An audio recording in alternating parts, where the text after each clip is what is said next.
అమ్మా ఈ రోజు నీ పుట్టినరోజు కదమ్మా, నీకు ఇష్టమని జంట మామిడి పళ్ళు తెచ్చాను. అమ్మ కోరికలన్నీ నీకే తెలుసురా. పండు చాలా బాగుందన్నా. ఎక్కడి నుంచి తెచ్చావు? సత్తన్న తోటలో దొంగతనం చేసి తెచ్చాడు. ఏరా, దొంగతనం చేసావా? లేదమ్మా. అబద్ధం చెప్తున్నాడమ్మా. ఇందాక బడేకి కొట్టి దొంగతనానికి వెళ్ళాడు. కావాలంటే ఒట్టేసి చెప్పమను. ఒట్టేసి చెప్పురా. దొంగతనం చేస్తావురా? నువ్వెంతో గొప్పడు అవుతావని ఊహించుకున్నాను. పోరా, నీ మొహం చూడాలంటే అసహ్యంగా ఉంది. ఇంకెప్పుడు నాకు కనిపించకపో.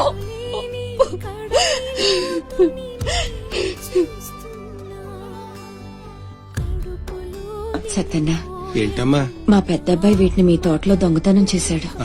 క్షమించన్నా. బలేదానివమ్మా. ఇది నీకు ఇష్టమని అడిగాడు. దాందే ఉంది తీసుకెళ్లరా అంటే నాకు ఒట్టినే వద్దు అని తోటలో సందటాల దాకా పనిచేసి మరీ తీసుకొచ్చాడమ్మా.